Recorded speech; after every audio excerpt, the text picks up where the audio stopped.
Hello, everyone. This is Mark Anthony with Edge on Regenerative Medicine Show, the place where we bring you the best of the best doctors in their area and niche. I'm excited today because I have a friend, Dr. Thomas Santucci. Love that last name. You got the Italian going on. And so with that being said, you know, I call him not just Dr. Thomas, but also a friend. We've had him on the show before. You can also find him at advancedregen.com. He's in the Campbell, California area. And today we're going to be talking a little bit about a stem cell update. But before we do, Dr. Thomas, thank you so much for being on the show. My pleasure. Good to see you again. Yeah, you too. And so tell us maybe a little bit about your passion, how you got into what you're doing, and some of the things that you offer at your clinic. Right. It's been kind of an evolution. So I have a history of high-speed car accidents. So 20 in total. So wow. Whoa. Yeah, I was a IBM strategic planner. And after my $1.5 million worth of surgery, the last time I didn't get well. And so they were going to amputate my leg, and then they were going to do a whole bunch of other things. And I thought that that was not sensible. And in part of my career, I was in operations research and sort of strategic planning. And one of the things that we used to do was we used to take things in context. It's like a concept where you say, you know, you obviously say what you believe to be true, but you also get enough information that other people believe it to be true. And so I went through and talked to, I had 22 doctors at the time, and I went through and talked to each one of them about the possibility of me getting well. Wow. And none of them thought that that was a probability, or most of them didn't think it was a possibility. So I ended up interviewing for medical schools. And so I was going to go to the University of Chicago orthopedics program. My family's medical. My father was a psychiatrist, surgeon, you know, so we kind of do that stuff. Been a Cracker Barrel psychiatrist since I was 8, I think. But we always kind of knew that there was good doctors and bad doctors. What I didn't know was that there was whole professions that kind of put you on the shelf. And that's what they did with me. They basically were like, you cannot get well. Wow. I just didn't believe it. I didn't have some special strength. I just didn't believe it. So I was like, in the whole world, there's nobody who's gotten well from the kind of, I had a particular kind of paralysis. And then something called reflex sympathetic dystrophy, where part of your brain turns off, and then 3 autoimmune diseases. And that's from car accidents. So 25 years ago, they did not believe that any of those things could happen from trauma. So they thought I had AIDS. That was real fun. And then, you know, it was this whole... that was real fun. Yeah, it was zero fun to not be taken seriously. So the long story short, my orthopedist sent me to a chiropractor. My family hated chiropractors. They thought they were fake doctors. They thought they only had 2 years of education, blah, blah, blah. So no love there. So I went to this chiropractor, and she was an applied kinesiology chiropractor. So it means she knew some muscle testing and she knew some biochemistry. And she had me walking in 3 months. And that was kind of it. And it was one of those sudden revelations. And I was like, I'm going to be a chiropractor. Wow. So when you go from being a strategic planner to being a chiropractor, your IQ goes down 50 points and all your friends leave. So my family was hiding their children from me for fear I would like adjust them or something, 20 years later, I can't go to a family event without my family lining up their kids to have me adjust them. But, it's a different world now. So anyway, so I went to chiropractic college, and chiropractic college is, and most people don't know this, they either have very strong feelings they have the best chiropractor on earth, which is fabulous, or they think it's like really an osseous mechanic. And so chiropractic is involved in orthopedics, and I have a strong orthopedic background as a result of those 5 years of that education. But really these days, the chiropractic philosophy, and this wasn't something I was ever big on before, really recently. The idea that the body's self-healing is really a strong one. And so one of the things that's just true, one about research and two about pharmacology, if we had to pick out the certain way the mechanism works of anything in the human body, we will probably get it wrong. When we got an orange and you go to the mixed bioflavonoid family and you pick out vitamin C and then you have ascorbic acid as your surrogate for it,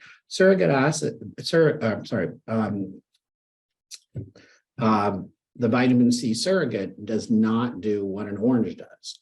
And so we keep getting it wrong. So in chiropractic, they kind of didn't have the science all put together when I went to school, but now they do. So now chiropractors can be clinical nutritionists, like I'm a clinical nutritionist.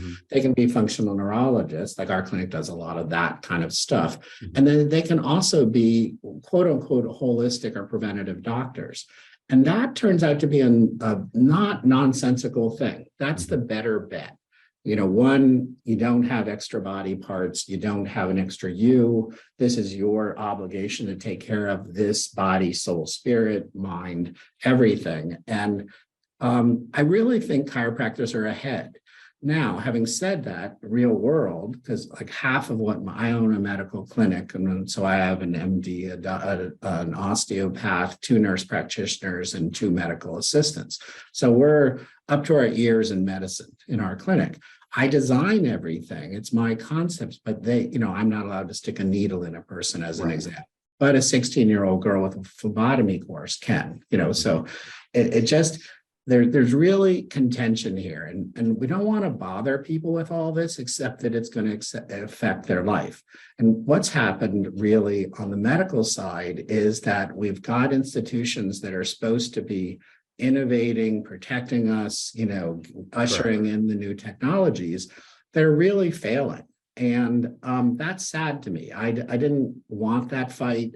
I didn't want to have to deal with the fact that, like the FDA is a very complex organization that is saying a lot of different things that are contradictory. But when we got into regen and, sort of going on that thing, every 2 years, I've redesigned my clinic for the last 28 years. There's been new things. So we went from, offering chiropractic and then clinical nutrition. I have 10 years of functional medicine with the Jeff Bland Group, Functional Medicine Institute. Well, then chiropractic actually changed because Carrick came in and did the Carrick neurology. And so I did 1,000 hours of that. And one of your favorite people, Andy Barlow, was the one that unraveled it all for me. So it wasn't until I took his 4-stage training that I actually understood anything. And even then, if you think you understand something in neurology, you probably don't. So it's really, really very, very, very involved, but the interventions were great. And I could fix a whole lot of things I couldn't fix before. So we were doing brain scans and neurofeedback for, a half a decade. And then what happened is that stem cells came into the picture. And so stem cells all of a sudden changed the whole world. So the regenerative thing goes back to the original philosophy of the body being self-healing. And on that, you just want to take a second and think about the reality of what an omnipotent stem cell is. So at some point, you or God created yourself out of 2 cells. So let's just talk about that. So those two cells differentiated in a cascade to 5 different kinds of cells, and then ultimately to 120 different kinds of cells.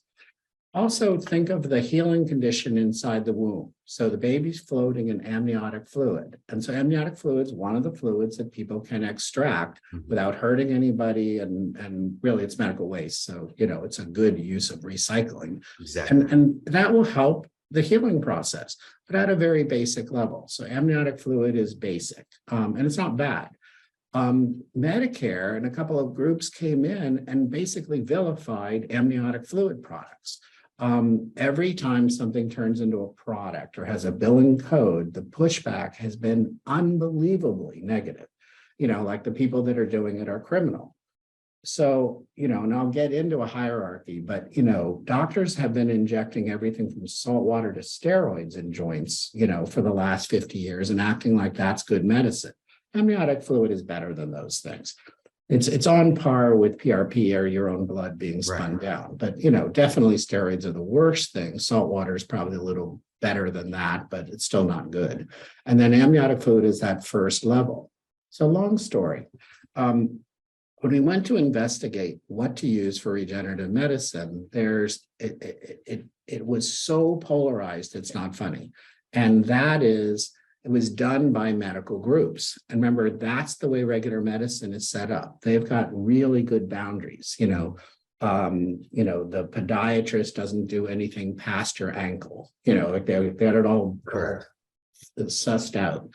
One of the good things and terrible things about being a quote unquote complementary and alternative medicine practitioner is we don't have boundaries. We're also not allowed to own very much. So when you fix a 4-stage cancer patient, you have to say it was diet or nutrition or, prayer, which is what we do.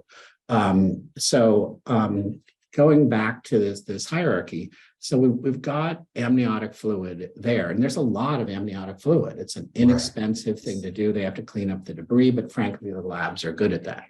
So amniotic fluid, has been wholly discredited in the market. Like if you do amniotic fluid, you're a bad doctor. But it's not true. Amniotic fluid is fine. And it's way better than what's being offered and Medicare reimbursed. So hyaluronic acid is something it sounds a little scary, but it's just a texture that gets put in knees. And so that's about the same as PRP and amniotic fluid. They're all in that low level. But nobody thinks that hyaluronic acid injections are permanent. They work for 3 or 4 months and then they don't. And the reason people do it is because Medicare will reimburse it to 3 to 5 times. Oh, wow. And it's totally a money thing. And so nobody with, integrity actually does that, unless the person really has no other options. So, there's always the exception. So going into the hierarchy of what's available in the birth products, and again, these are healthy, planned, vetted, very, very, very deliberate pregnancies. They go through, they test them for every disease known to man. And that was one of the criticisms of some of the early things, is that they weren't tested. Well, it's not been true. The reality is it's the most tested samples of anything on Earth. Oh, wow. And so super, super, super safe. And then, so now we've got amniotic fluid.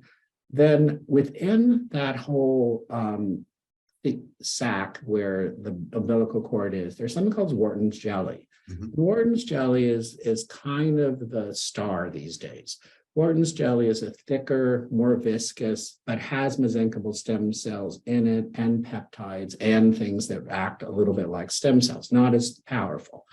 But Wharton's jelly can be put into a paste. It can be put into a spray. It can be put into an IV. It can be put into a knee to create synovium. So I had Wharton's jelly put in my own knees. I have everything put in my own. I'm always the first of everything we do in our clinic. And that's why I can have opinions about some of these hierarchical things. They work fine. And I would say that a Wharton's jelly injection in a knee will probably last at least 2 years. It depends on how rough you are on it, but it brings pain levels down, like in my case, about 80%. And It's not like you can't feel your knees. I've had 7 knee operations, so I always feel my knees. It's a thing. Wow. But I can climb hills and walk the dog and, take care of the gutters and do the activities of daily living. And at this, my 70th year, I begin to go, wait a minute, I don't work out. My hair is changing from totally white to getting darker all the time. And then my physical body is 10% stronger than it was 2 years ago. Wow. And I haven't seen a gym, like I don't do any of that stuff. I raise chickens and I walk a dog. That's it. Otherwise I work. Anyway, so it's the stem cells. And so I haven't really figured out how to get that out there because there's so much pushback, that can't be true, but it is true. So anyway, so going into this hierarchy, the next level is the umbilical cord itself. And the umbilical cord itself has cord blood in it. And when we talk about those 2 cells that divided and made the other cells, the umbilical cord blood is much higher than what's called the MSCs, or the mesenchymal stem cells. Mesenchymal means mid-level, so it's going to make bone and muscle, which is not a bad thing. But this other, these umbilical cord stem cells can make anything. Wow. When you look at an objective analysis, which is really hard, it's hard for me to find, it's almost impossible for a patient to find. What you find is that this hierarchy that I'm talking about is that, the stem cells that people derive from humans, which people thought, oh, it's good because then you don't have an immune response, but you don't have an immune response anyway, because the DNA in stem cells it's called naive, and they actually take on your DNA signature. But in the beginning, we were worried about, growing eyeballs on your hand or something. So right. No eyeballs have showed up, by the way. So as a matter of fact, there's almost no adverse medical events. I was reading an article criticizing stem cells in general, and they were saying, yeah, like one guy in the United States in 2018 had a problem. And I was like, go look up teeth cleaning and see how many people died from it. And so my new criteria in life are things in context. Is this true? Correct. Compared to other things? And the reality is stem cells in general, regenerative medicine in general, is one of the safest procedures that's ever been on this earth, exactly. Especially compared to the benefit. And so that's what you got to do in the pushback. So the orthopedic surgeons are basically harvesting fat cells and getting stem cells out of it. Some people, usually the cancer doctors, are harvesting bone marrow and getting stem cells out of it. That is not only the most dangerous procedure, it has the least stem cells. Fat has the next, amniotic fluid has the next, Wharton's jelly has the next, and the umbilical cord stem cells has them next. Next to actually using an egg, which is, we're drawing a moral ethical, barrier right there. Right. Then obviously aborted fetal tissue is not even on the menu here. But so ethically derived, and, we all want to check that box. It's, we don't want to take life in order to give life. That's not the right thing. This stuff is medical waste and was going to be thrown out. And so the umbilical cord, in my opinion, anyone objectively looking at the evidence is going to pick umbilical cord regenerative stem cells. The reason they're not is that they don't have to buy them if they harvest them themselves. And so like the orthopedic surgeons that are doing harvesting fat or even using PRP, that costs you a couple $100. Stem cells can cost us thousands of dollars. And now they're not charging the patient any less. Those procedures are still $15,000, $20,000. Whereas stem cells are $5,000 or $6,000. So that it's actually a much better deal for the economy in general. One of the problems is insurance is paying for some of their stuff. And so one of the reasons we have runaway insurance is you have to bill the insurance company 3 times what you want. And every once in a while they pay it. So on that side, there's a lot of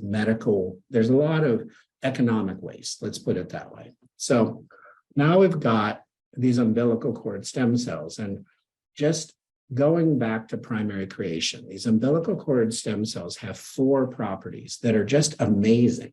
So the first is if you inject umbilical cord stem cells into an IV, let's say in a vein in your hand, and you had systemic rheumatoid arthritis, it would be in the other hand in a day. So it would travel, Wow. it's amazing. So it would go, so it's in a vein, so it's deoxygenated blood. It would go to the right atrium, the right ventricle, the left atrium, the left ventricle, and the lungs. And all of a sudden you have your heart treated, you have your lungs treated, and every place in your body that had a cytokine reaction or an inflammatory process, these guys are like heat-seeking missiles that go to it. So we've had plenty of cases, and it's all anecdotal, but we're beginning to write up our cases because you get enough cases and it's, we think we're going to have a story here. But you get enough cases to say, we're pretty sure that umbilical cord stem cells bring down the symptoms on rheumatoid changes. We have one patient, and she's in our testimonials, but her hands were like this. They were completely contracted, and we have them now halfway open. Wow. They're not perfect, but she can drive a car and she can open a jar and she can live her life, and she's not in pain all the time. Wow. My right leg turned black. There was discussion about, it had exsanguinated, it's called. So they took 9 hours on a knee operation, which should have taken 3. It changed the way my brain vascularized my periphery, and it wrecked everything that wasn't central. And so that took me about $100,000 in 3 years to fix on an operation that, it was an interesting story because the surgeon asked me for a testimonial afterwards. I was like, you wrecked my life. No. And I'll give a testimonial. Yeah, it was amazing. So anyway, so now we've got this cell that is a heat-seeking missile for inflammation. So it's a cytokine queller. So there's a lot of discussion about reactive oxygen species and that kind of thing. So that's kind of an anti-aging thing. It just goes into your cells and stops them from rusting, if you will. It also replaces itself. So, 1 million stem cells becomes 1 trillion stem cells, and it replaces the tissue that's damaged. And when it does that, it takes on the original characteristics of the DNA code of that cell. So some of the cells in my body are 1 year old, even though I'm 70.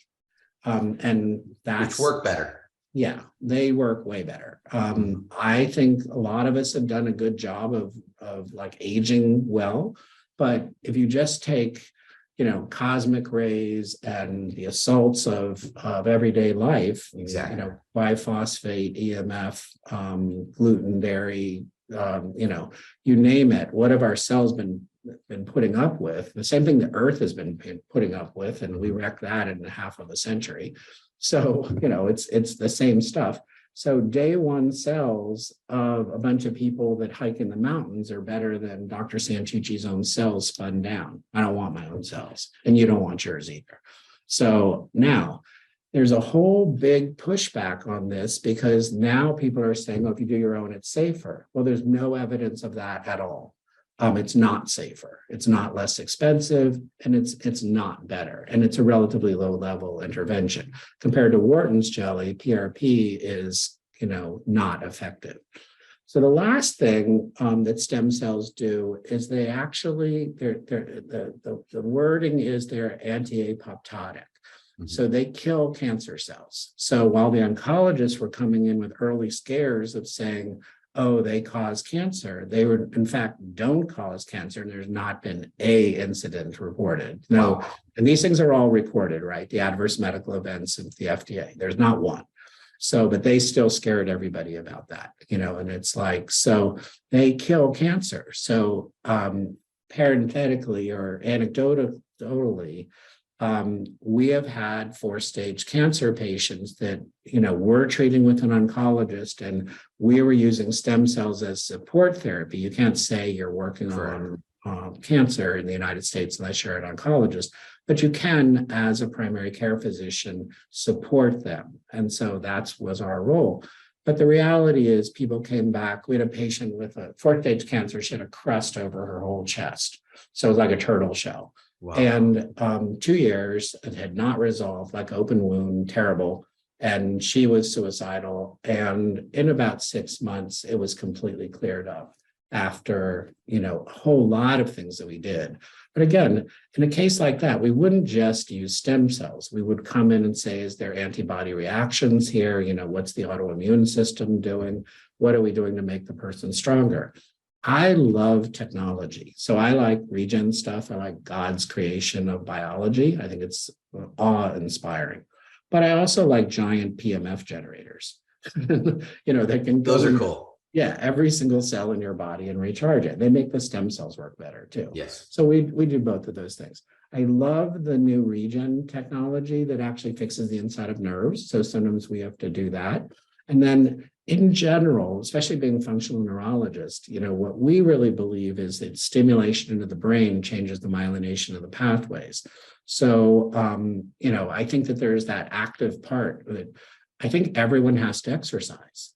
And it's kind of a weird thing because a lot of our patients are coming in with walkers or, they're on a gurney or whatever. And we're going, oh yeah, one of our goals is you're going to walk up mountains. Right. But we have them walking up mountains before we're done.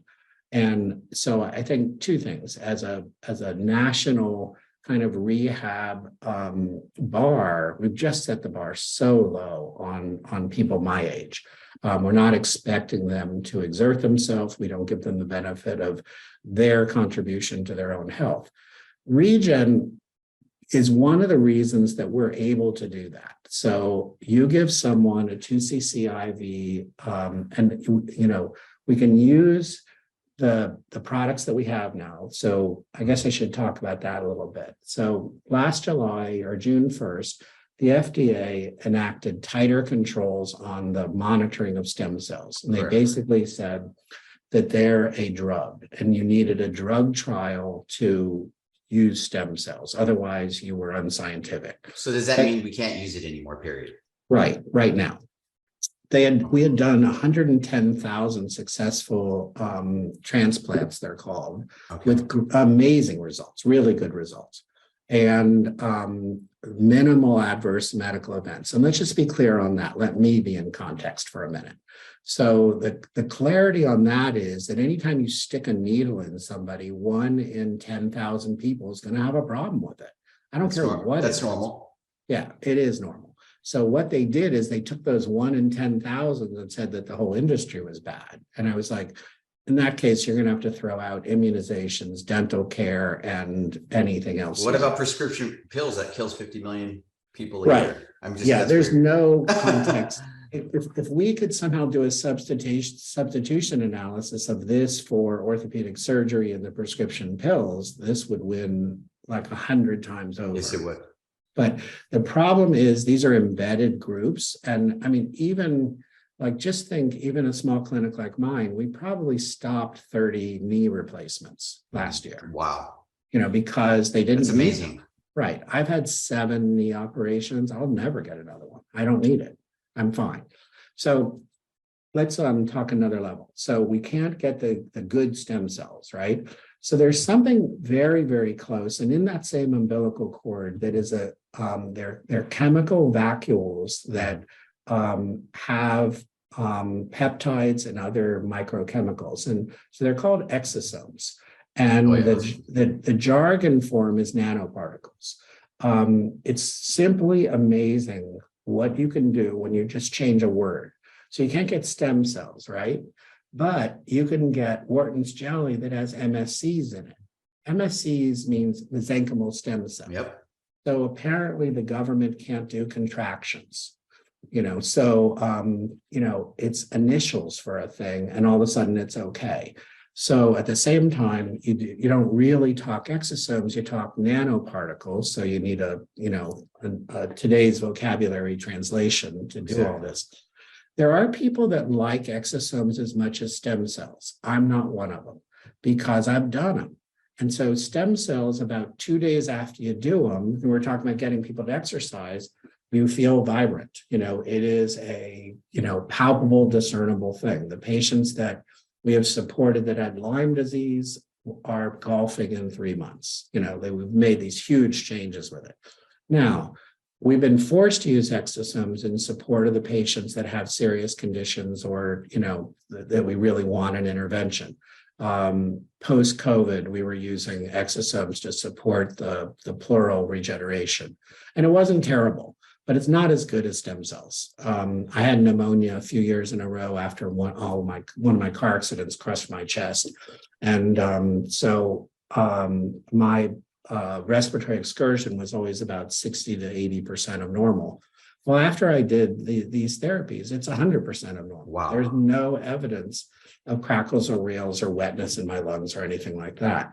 So in some of these things, I know it's just a sample of one, and the true scientific people are like, we need a placebo-controlled double-blind study. But in regen, that's not appropriate. And that's one of the things that we're really trying to get across. So where we're at now is the two very best things in regenerative medicine is one is exosomes, only because we can't get the good stem cells, and the other is Wharton's jelly. And Wharton's jelly can be put in an IV, so it can be flowable. Usually in our case, in our clinic, we're just using it for joint injections, but it can also be for wounds, like diabetic wounds. So if you do Wharton's jelly with PMF, that wound is probably going to heal probably 50 times faster than it would on its own. So we've taken things that have been open for 2 years and closed them in 6 weeks. So we are sure about this on a clinical level.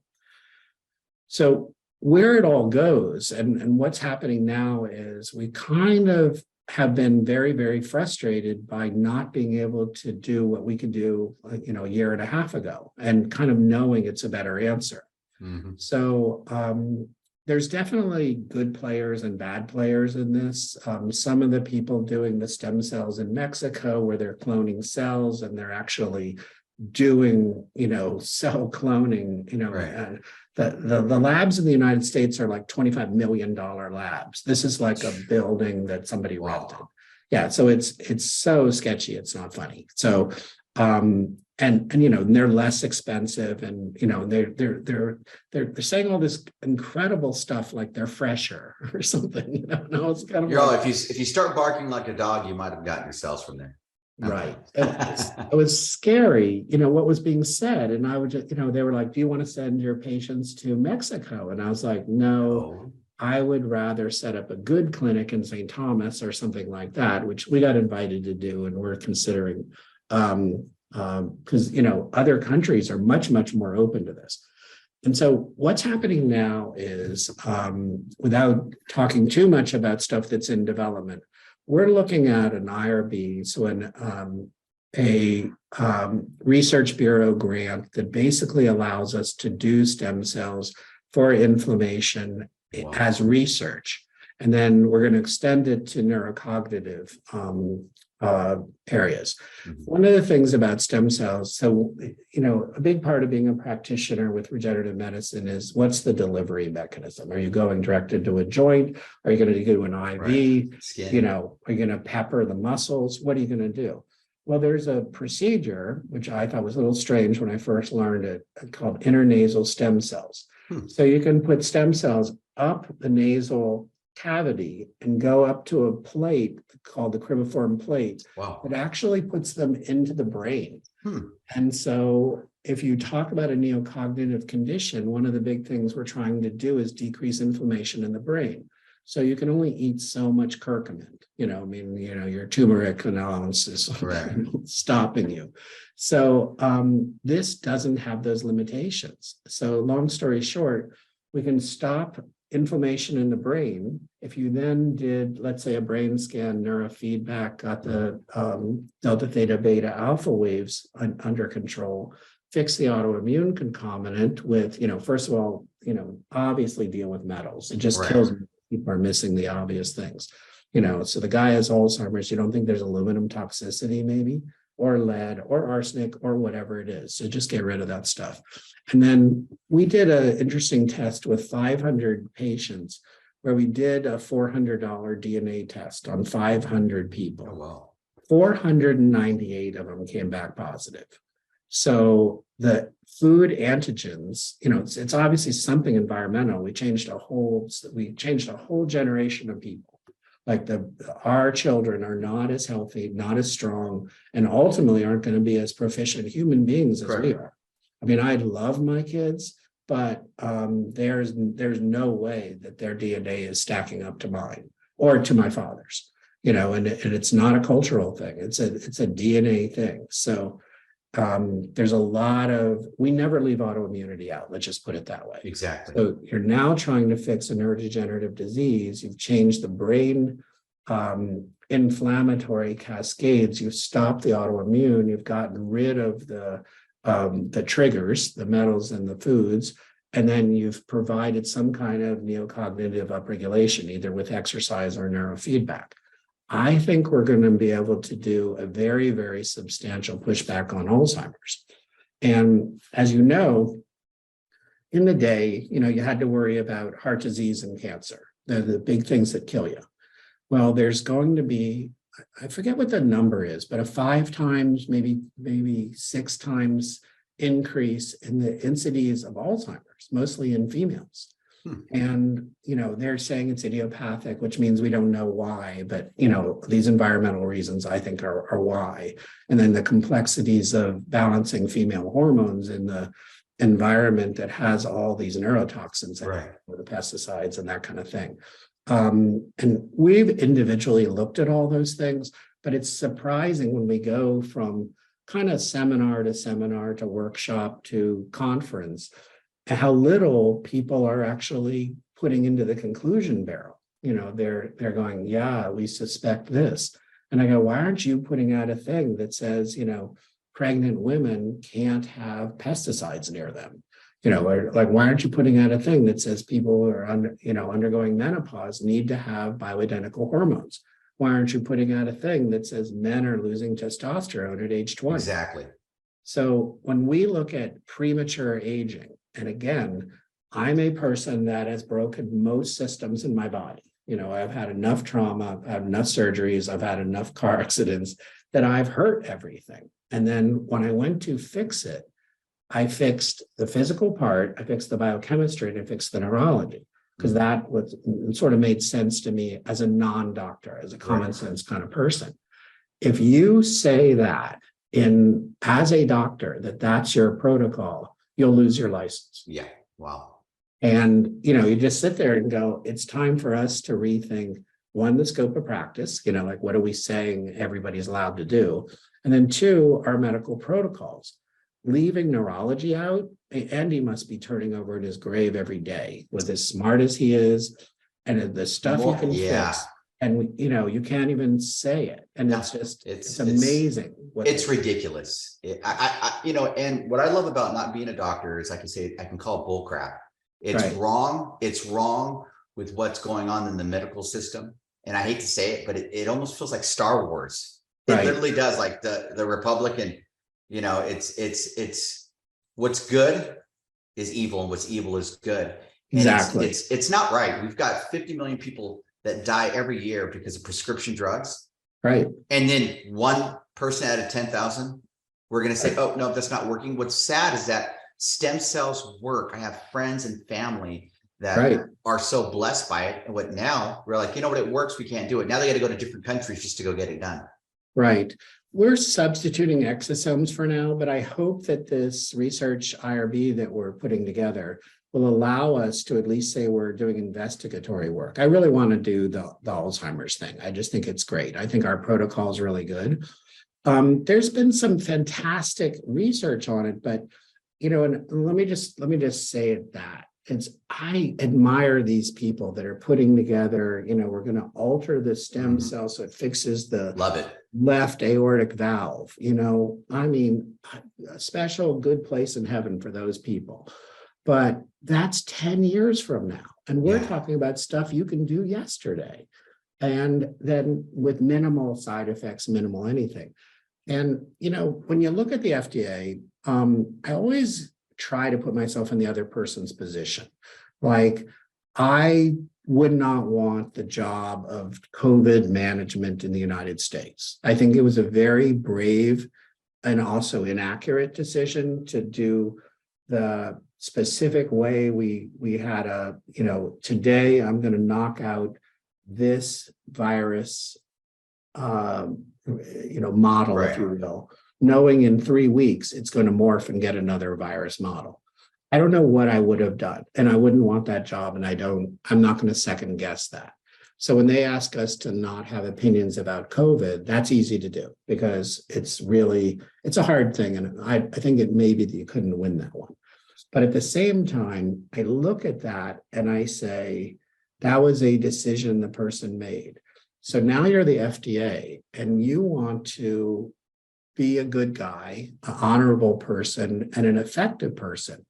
You have a history of, multiple decades of doing drug trials. So they go into that as a thing. So the original people that were, and remember, they never made stem cells legal. They just said they weren't going to enforce the rules. Correct. For about 3 years. And then one day, and they surprised the hell out of everybody because they enforced the rules. So nobody thought they were going to do that. But anyway, so now they're enforcing the rules. And then you say, what is there? Well, there was a guy at the FDA that's not the head guy. It was the guy in charge of Regen. And he was pro, letting all this happen. And we were going to have the 110,000 successful transplants. And then he's gone mysteriously. He just wasn't there one day. And no big brouhaha, didn't make the news, nothing. They get a new guy in there, and not necessarily a bad guy, and like that's the problem with, I love your evil empire analogy, because they may think they're doing their job and their duty, and he comes in and he goes, well, this is the drug, so where's your 561 drug trial? Well, the reality is people hadn't even done the first stage of testing according to those theorems, because they didn't think they were going to have to, because they thought they were just going to show all these cases where all these people got well, didn't get hurt, and the medical claims turned out to be true. And so that just got kiboshed. A very interesting thing has happened, and this is by the people that were harvesting fat cells. 2 doctors in California actually sued the FDA, Supreme Court, and said regenerative medicine products, these umbilical cord and fat in your own and whatever, are not a food or a drug. And so therefore you don't have jurisdiction. Wow. That was a chuckle. That was a little bit of happiness for a second there, but it wasn't good because we don't have clarity now. So again, we have the FDA sort of sanctioning stem cells and really being a proponent, and then them coming in and saying, oh, if your doctor is doing it, he's a charlatan, and then going, oh yeah, but we were completely open to IRBs, meaning companies saying, and individuals and clinics saying, I've got something to say about this and I'd like to prove it. And then they criticized the fact that nobody came forward. It was very weird. And so you're sort of like, which mouth are you using today? And so from a clinical point of view, you did not know what to do. It is easiest on a clinic to just do exosomes because they don't have any cells in them. It's easiest to do PRP because it's your own cells. But it doesn't work as quick as stem cells. Those are the inferior products. Right. Wharton's jelly is in the middle somewhere, and it seems to be, sort of catching on. Amniotic fluid has a terrible reputation, even though it's unearned. People are still doing fat, and they're still doing bone marrow, which ought to be illegal. Fat is manipulated, I believe, and bone marrow is an unnecessary surgery, like a bad surgery. And if you need a bone marrow transplant because you've got some horrible cancer, they killed your whole cell, that's one thing, but that's not what we're talking about. We're talking about ordering this little vial that somebody, that's minus 70 centigrade and is perfect. And then somebody takes 10 minutes and puts it in an IV and you're better. It's really a different and much, much better thing. So what's the good news? What do you think is the good news for the future for stem cells? I think or do you see it? I do. I'm the eternal optimist, although it's feeling like Don Quixote lately. Do the right thing because it's the right thing to do.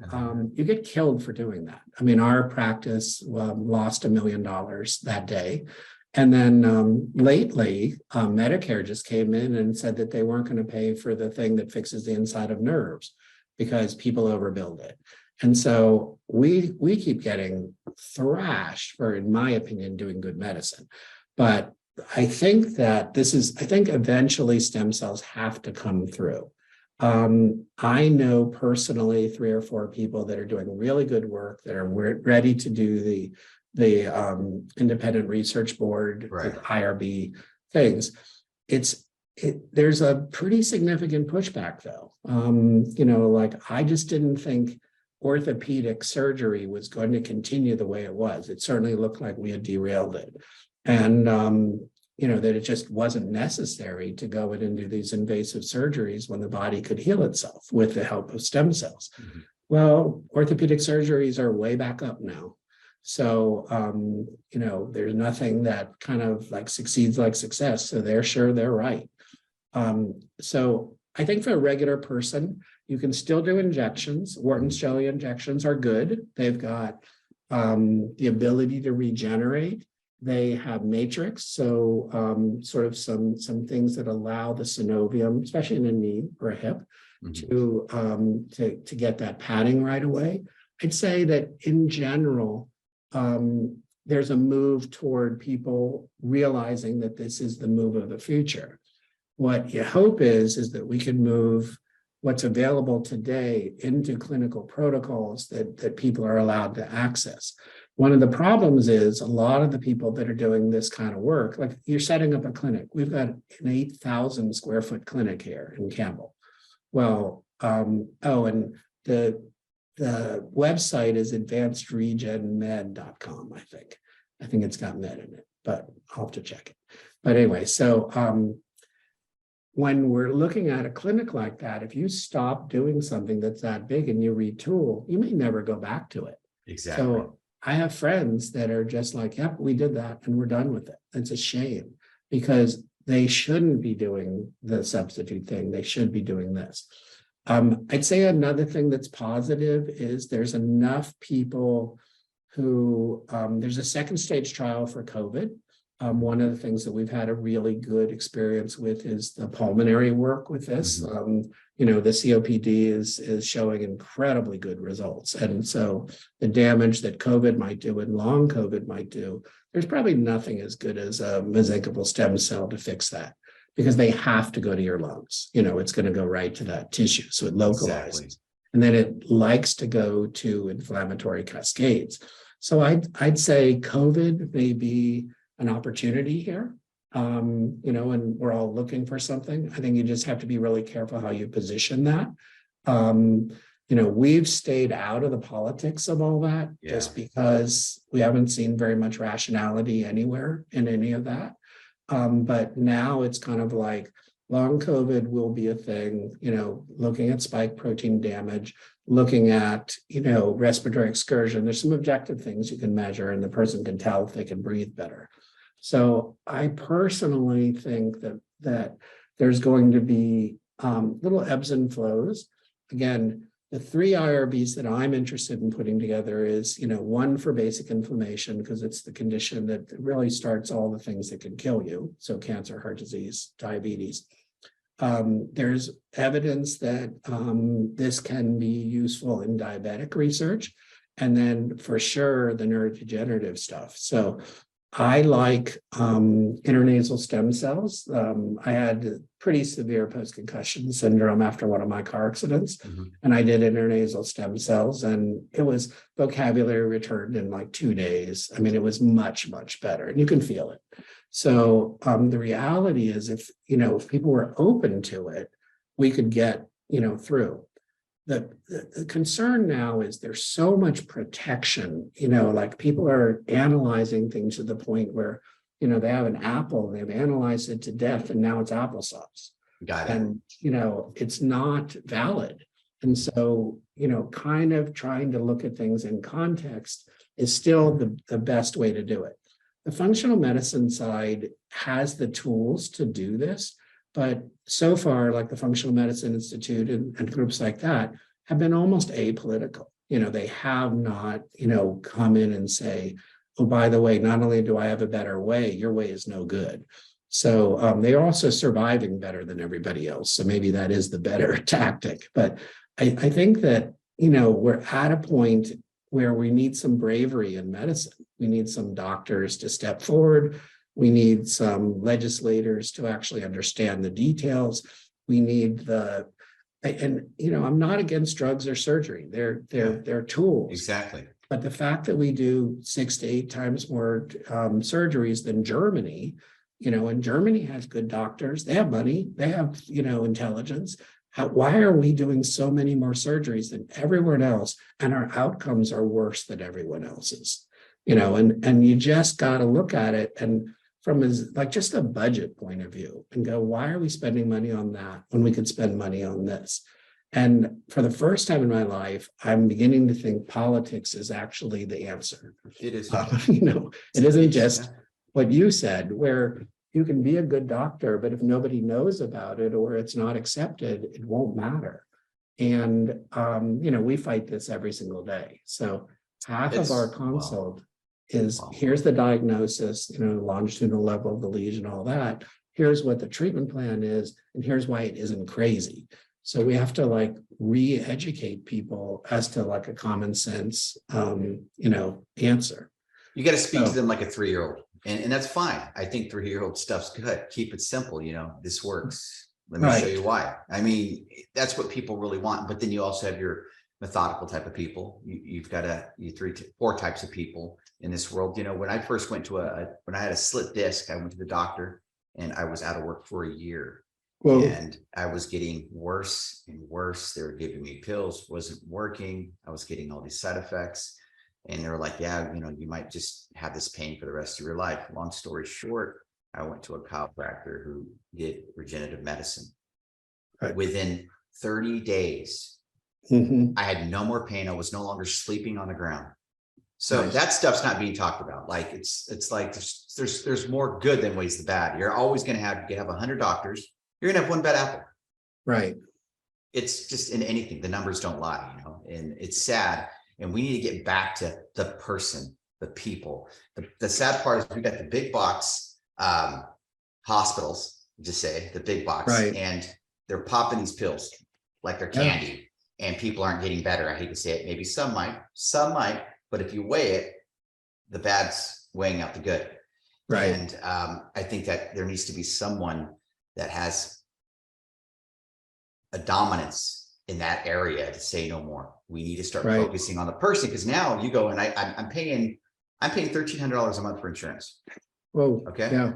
$1,300 a month, which is ridiculous.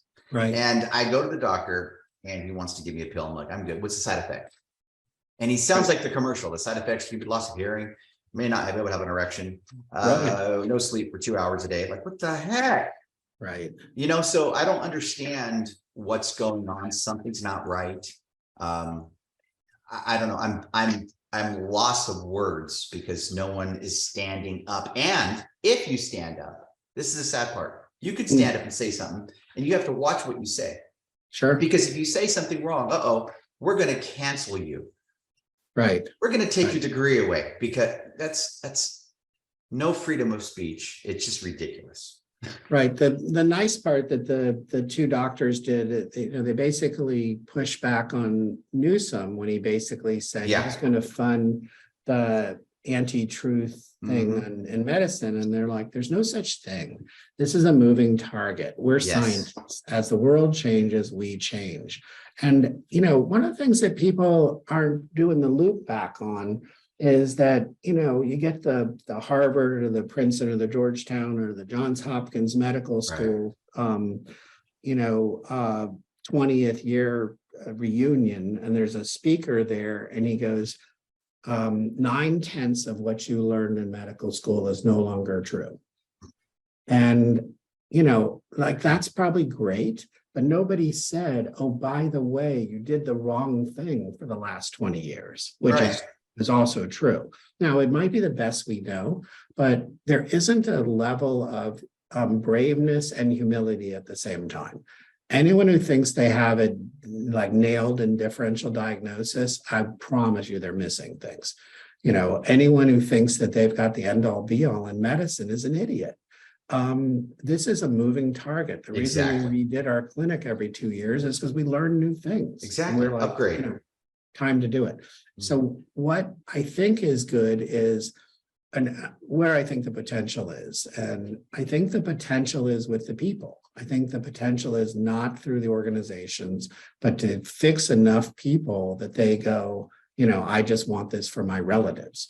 And we're getting that a lot. When we were doing full-fledged functional medicine with stem cells, we had a 40% internal referral rate. Well, Yes. that's people voting with their pocketbook, Yep. and they had to pay their own money. They had to understand things. And then, the thing that you didn't have to do so much in that group was push back against their primary care physician. Oh, And then remember, in the United States, we've really got this God complex. If I don't know about it, it must not be true. 100%. And I'm like, if I don't know about it, I better learn, because there's so much I don't know about. So especially when we're looking at it and going, oh no, we covered the neurology, we got the biochemistry, we have the regen plus, and now we're going to do the vestibular rehab. What do you do? And, these guys don't do any of those things, and they think they run the show. The problem is we get our patients who we love, and they're like, oh, I like this guy a lot. And I was like, why? Because he's using, 20-year-old medicine, or, worse. The neuroendocrine stuff, the thyroid stuff is 50 years old, half a century old, and it's really wrong. So, when we get a patient, we think we have to go through 4 levels of realization to get them from kind of their programming to get them where they can be objective about their own health. And then we really like it when people ask the difficult questions and kind of go there, but not if they've got a pre-recorded answer. Not if they've already condemned whole industries that are supposed to be the answer. So I do think we're in a murky time. We're in a fight. I'd like to say more positive stuff. I read a Stoic thing this morning, and it was one of those, when you're in the middle, that sometimes all you can do is keep walking through the flames. And that's kind of how I view life these days. We're in I call it, we're in a storm. It's funny you brought that up. I looked at it, we're in a storm. The best way to fight a storm is for me at least, I start praising God. I start thanking God. You know what? Because there's something to learn in it. If one door closes, okay, there's another way to skin a cat. I got to sit down, have myself a good cup of coffee, and meditate. What do you want to do, Lord? Because I don't know what to do. And I believe that you cannot stop the advancement of what's going on, especially with stem cells. There's too many people there's too many video testimonials out there of people being blessed. I have one right here. Dr. Andy Barlow had a gentleman that was going to go, him and his wife. Well, actually, it was just him because he couldn't walk anymore. They were going to do hip replacement, and they were going to put him into a home, because he couldn't function anymore. Long story short, did the stem cell injection. The guy went to Israel for 3 weeks. Sure. And he's got his life back. But you know what? That means nothing to whoever is controlling everything. It means nothing, but that means everything to that one person. That person can live the rest of his life with his grandkids, playing with the dog, living life the way it's supposed to. You're right. It's the people. And there's so much information on the internet, but then there's also so much disinformation. That was the thing, is that actually that's what hurt us, I think. I went to research some of these things, and it's 20-1 against on the research. So we did a whole little section on understanding medical research, and a regular person doesn't have a chance on the internet. I mean, you can do Google Scholar. That's probably the best you can do, but Medline and those things, but also what happens in research is they start 20 projects. 2 of them say what they want to say. They hide the other 16 and then get some guy from Stanford to say he did them. But it's falsified information. Exactly. Period. Just because it's on there and somebody typed in there, it becomes God. Let me tell you something. I'm from the 80s. And I'm good with numbers. I love numbers. And check this out. The Nintendo in 1985 was $400. But why do I know? Because I mowed lawns to get that. There you go. And the games at the time were $50 a piece. When you go on Google, it'll tell you, no, it was $250 for the system. Baloney. My point is, it's like, I lived it. Now Google's going to say something else. I catch these things. So we just have to be careful. That's why I think that look, if you go to the big box, you're going to see them for 8 minutes and you're out the door. Right. I see somebody like you, you're going to sit me down. You're going to go, doctor, my shoulder hurts. Okay, well, why are you not looking at my shoulder? Because you're looking at the whole body. Right. Exactly. You're looking for the root of the cause, not here's a pill. I'll see you next week. Let me know what's going on. Right. And that's what we need, is to get back to people. There is a hopeful part of that. I'm training 2 nurse practitioners to actually do functional exams. It took about half a year to get them to understand that, the patient's chief complaint is just one level. And then a lot of times they don't know what the deeper story is, or that there's even an agenda there. And I've got it now that they can diagnose metal poisoning by the tone of the patient's skin, like the way we do it. Right. And, we'll still run the objective tests and we'll find the guy has arsenic. But, if he has arsenic and gluten intolerance, I don't care who you are, you're not fixing them. You're not. No. Yeah. And you're right. It's fun because now it's more like a detective thing. And we've just decided that we stopped doing this for about 5 years, and we had a huge pushback of people bringing their sick relatives to us. And I just said, you know what, I'm not going to do the recurring work in the clinic anymore now that I'm in my 70th year. I'm just going to do the hard cases, or the complex cases, if you will. And it's sort of nice because in almost every one of those times, the patient will stop somewhere in the middle, or their spouse will stop in the middle and go, we've been to 5 neurologists and not one of them knows what you know. And I was like, because I'm a functional neurologist, I'm not a surgeon. So you don't want me cutting your brain open, but you don't want them rewriting, your brain waves and really figuring it out. And it's been gratifying that way. That is a kind of a happy thing. But I would say that as a profession, we're still considered, like one-off kind of a thing. I was doing a credential to kind of get it that I could understand medical orthopedics. Well, being a chiropractor, my orthopedics is way better than theirs, like levels above, And it was funny to look at it and go, wow, you guys think what we thought 20 years ago, and you didn't add any of the neurology into it, but you did this other thing that's actually pretty cool that I like. But they were doing post-isometric relaxation, stretching without understanding trigenics or any of the advanced neurology. And so that group had a board. So I put a question in and I said, would you be open to adding a neural concomitant to these exercises? And they're like, absolutely. So they didn't even know what they didn't know. But they were open to the thing being there. The point of all that was when they were saying who should take that course, usually we get listed, when people are trying to sell us stuff, we're right on the list with everybody else. But when they're doing credentialing, we're in the allied and other professionals, like we're in the, you're not really invited thing. Well, this time we were because of the orthopedics. So that's a huge change from 20 years ago. It's like being a chiropractor doesn't have the stigma. The other thing is you went to the 5th grade, right? But you're not a 5th grader. Exactly. So it's a person's first education. So I now look at what have you done lately? And then, I know chiropractors who have been to 15 colleges. They're seriously educated people. I'd like to find anyone on earth who's as good as Andy Barlow at neurology. Because, it's going to be tough to do, maybe Carrick, but he's a chiropractor too. But, when you look at, the whole thing in context, I think that the superstars are doing some good, but also as we incent whole professions to change. I think the PTs have done a good job of saying that, if you're going to do that job, you might as well be a doctor. But it can't, they're really focusing on physical medicine and they're in the club, the same way the osteopaths are. But neither one of those groups is really, in my opinion, capable of being an informed generalist to the point that they could be what I call a general practitioner. And, because I think you need 3 or 4 subspecialties to actually talk to that first patient. And then in my opinion, the specialist should not make more money than the generalist. They should make less.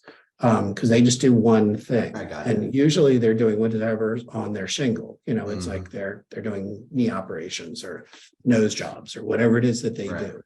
And yet we see people in medical school going, I'm going to specialize because I'll make a third more money. Mhm. We've really got the thing backwards.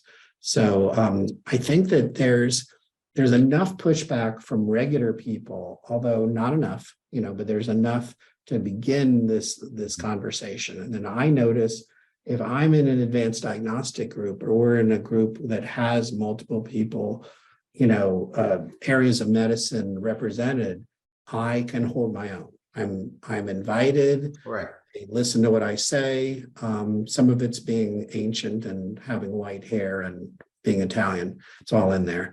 But It works. It works for you. yeah, but you know, it's not like 20 years ago, you know, where you weren't even in the room. So I think that medicine is kind of understanding the contribution of different areas, but we're not optimizing, you know, like an example like regen, like chiropractic, like neurofeedback, like you know, supplementation rather than pharmaceuticals. And these are, in my opinions, obvious advantages. Like they're not subtle at all. So what I was sort of hoping is we'd have some kind of like national economic crisis that that made people be efficient, because they were, this side of medicine would take over. You know, it would be such a better system than we're having now. So those are the dreams of a person that's going to retire soon. So those are the dreams. Well, hey, you know, maybe you never work on really those. retire. You never really retire. I'm sure this is when it's the passion is injected inside you, you can't really get away from it. Maybe work a little bit less more, but you know, you're injected with the good stuff. Dr. Thomas Santucci, I want to say thank you so much. I love your passion. I love your knowledge. And I love what you are doing in this space and helping people get better, treating the whole body, not just partial, not with a pill, but treating the body. And guys, this is our stem cell update. I'm sure we will be updated because he's got some stuff up his sleeve that's going to be kicking 2023 in its face in a good way and helping more people. Again, everyone, I need you to share and like. Why? Because one video can change one person's life. Again, take a look at Dr. Thomas Santucci at advancedregen.com. I took a look. It's advancedregen.com. Cool. Yeah, thank you so much. All right. I really appreciate your energy. Thank you for getting the word out. I appreciate yours. Thank you, my friend. God bless you and your family and your business. You too.